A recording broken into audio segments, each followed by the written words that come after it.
Avem situații diferite în ceea ce privește intrarea pe rod a pomilor fructifere. Mă refer în special la intrarea lor pe rod mai timpurie sau mai târzie.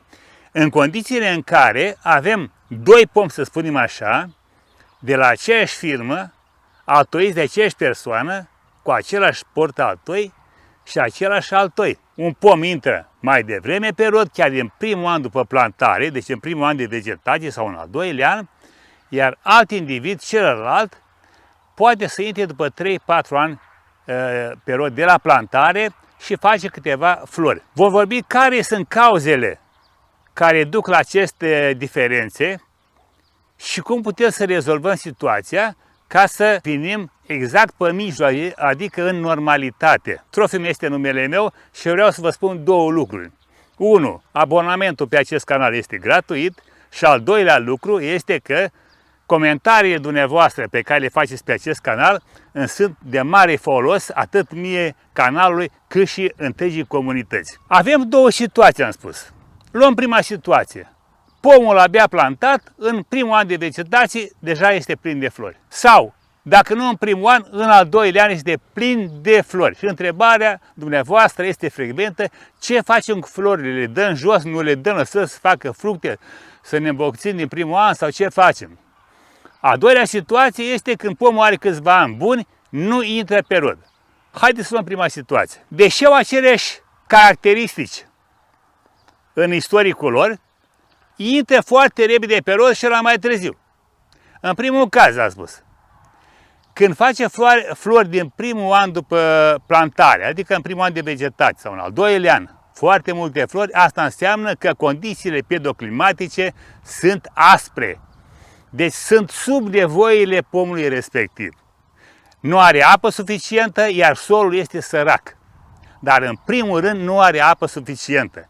Pomul încearcă să se dezvolte, nu reușește să pornească în vegetație ca lumea, dă drumul la flori, pentru că scopul lui principal pe care îl are în memoria lui este să-și perpetueze specia, adică să mulțească, să dea drumul la fructe, la semințe, să le dea drumul la sol, să se mulțească, pentru că el simte că nu are șanse de supraviețuire. În aceste condiții face flori și fără vegetație. Noi trebuie să intervenim în situația asta, să-i dăm drumul la vegetație ca să-l aducem la normalitate. În cazul 2, avem pomi care după plantare trec 3-4 ani de zile și abia vedem câteva buchete colo-colo de flori. Și am ales eu aici, pentru acest tutorial, exemplul la pruni. Și în această situație, tot condițiile pedoclimatice face ca pomul să se comporte diferit.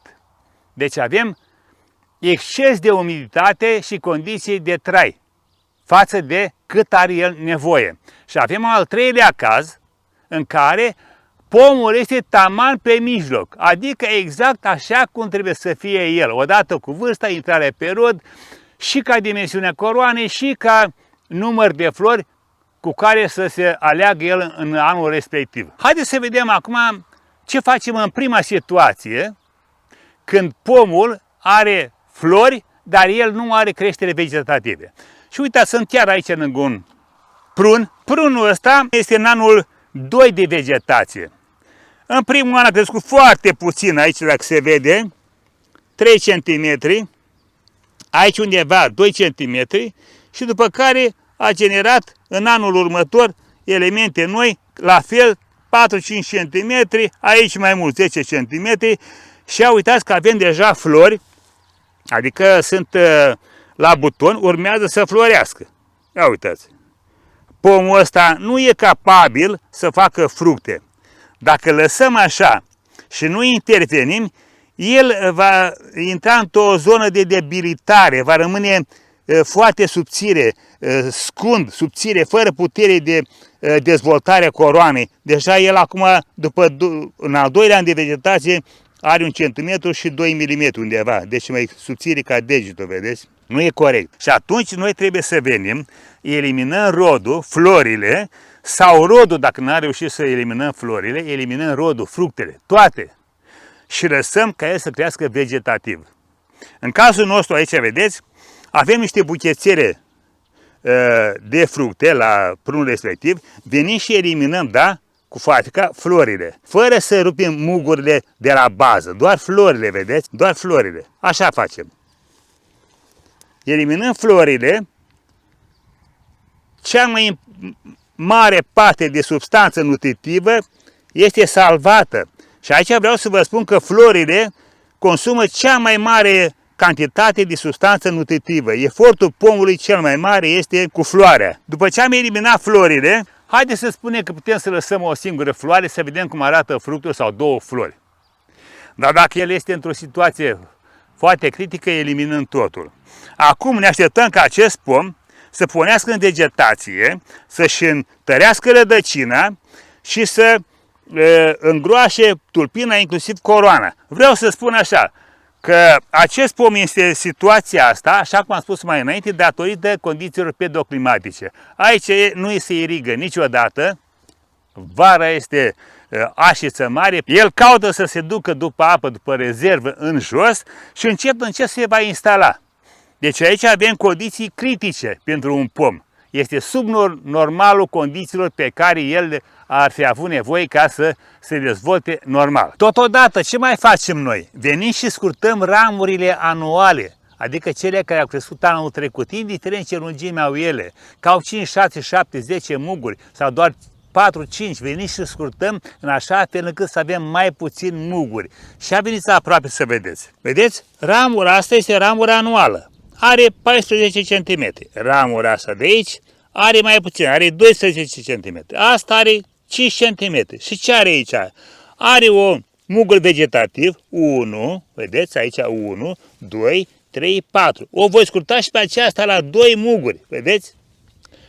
Aici mai avem o floare, o eliminăm și pe asta la fel, lăsăm 1-2 muguri mai puternici, eliminăm de aici.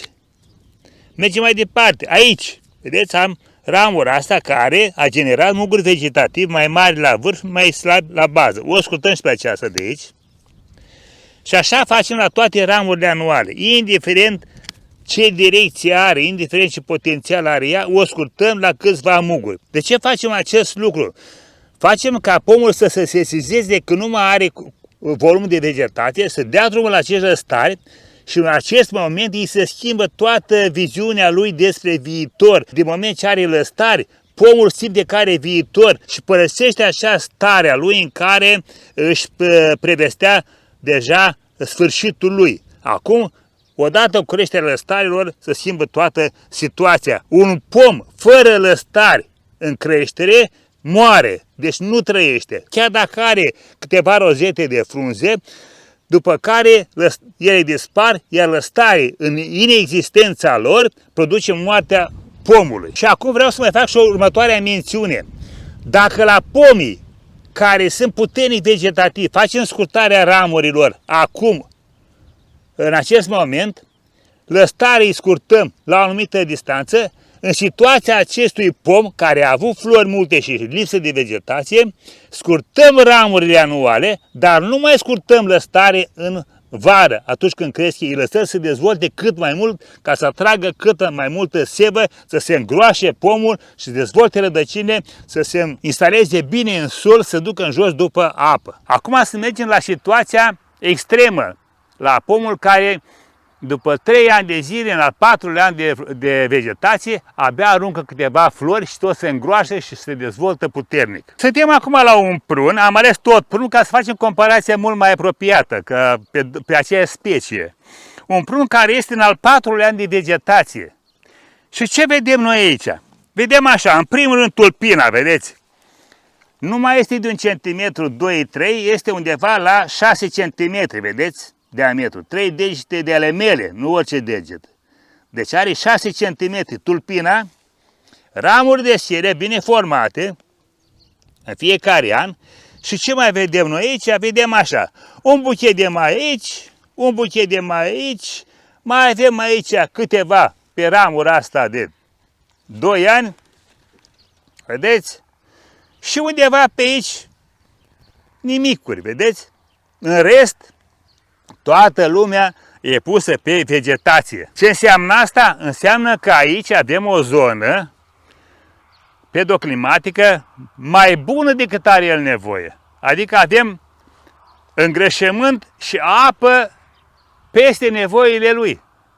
Și el întârzie să intre pe rod. Ce facem în condițiile astea? Nu putem acum să nu mai punem cultură pe interval sau să declanșăm o criză, un stres, ca să intre pomul în normalitate. Și atunci ce facem? Am zis așa și în alte tutoriale. Venim și facem tăieri în uscat, cum am făcut aici, vedeți? La toate ramurile care dau din ramura de semischereri, din 1 an, de 3 ani, pleacă în sus, pleacă alta în sus, facem scurtări, da? Undeva la 20 de centimetri, să spunem așa, iar din lăstarii care pleacă acum, deja pornesc în vegetație, vedeți, suntem acum la început la jumătatea lunii aprilie.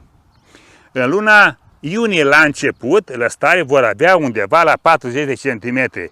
Venim și mai scurtăm încă o dată la 10-15 centimetri, așa, ca să îi blocăm creșterea, să-i o întârziem, să-i facem o șicană în dezvoltarea lui, iar ramura mamă să înceapă să formeze elemente de rod pentru anul următor, așa cum a făcut, vedeți, în partea inferioară, dar foarte puțin. Așa, uitați cum este aici, așa trebuie să formeze ramura. Încet, încet, toate aceste ramuri anuale pe care noi le-am scurtat, mai facem o scurtare în verde, cum am zis eu, în jurul datei de 1 iunie, atunci când lăstarul deja are frunze mature. Și am spus eu în alt tutorial, atunci când avem frunze mature, înseamnă și mungurile este matur. Și atunci, printr-o scurtare, putem să generăm încă o nouă creștere. Pornind o nouă creștere, lăstarul scurtat își va lua rolul de ramură mamă și încearcă să formeze elemente de rod pe porțiunea rămasă. Acum mergem în cea de-a 3-a situație în care pomul este taman pe normal, adică are și creștere, are și fructificare, are un parcurs normal. Și am ajuns aici la un prun care, ce se întâmplă? Am spus mai înainte, are o creștere normală, exact cum ar trebui să aibă. De ce? Pentru că în zona asta aici nu facem noi culturi prea des. E un teren mai puțin favorabil, nu se comportă bine culturile pe terenul ăsta și atunci nici apă nu băgăm. Vedeți că aici încă este liber, aici doar are umiditate și atât. Și atunci pomul s-a sesizat și a intrat în normalitate. Nu are nici excedent, dar nici carență de apă și hrană. Și ce observăm aici? Tulpina este dezvoltată undeva la 6-7 cm, să spunem așa, ramuri de schilet bine formate și elementul, uitați aici, da, se vede clar, elemente de rod pe lungimea ramurilor care a trecut un an peste ele. Avem și aici la fel, de la bază începând, avem elemente de rod formate, uitați pe aici, pe aici, până în zona asta de aici. Acum, ce am făcut noi? Ca să nu-l scăpăm în vegetație, are aceste șanse să cunoaște după grosimea ramurilor de schelet, am făcut scurtări în uscat ca și în la pomul anterior și va urma acum să facem scurtări în lăstari, în vară, ca să îi ponderăm creșterea și să băgăm pe formarea elementelor de rod pe ramura rămasă. Mai sunt și situații în care pomii au aceeași vârstă, sunt plantați în aceleași condiții și totuși intrarea pe rod este diferită. Și aici putem să spunem așa că fenomenul se datorează doar ramurii altoi care este recoltată de pe pomi diferiți ca vârstă. Cu cât pomul de pe care se recoltează ramura altoi este mai apropiată de vârsta portaltoiului, intrarea este mai precoce. Cu cât este mai îndepărtată vârsta, adică luăm ramuri altoi de la un pom mult intrat pe rod, 4-5 ani de zile, 6 ani, și altoim un pom normal, adică pe portaltoi, când se altoiesc pomii în august, intrarea pe rod va fi mult mai târzie. Acesta este un alt aspect care puțină lume îl cunoaște și puțină lume ține cont de acest lucru. Ăsta a fost tutorialul pentru astăzi, sper că v-a venit în ajutor, la revedere și succes pe toată linia!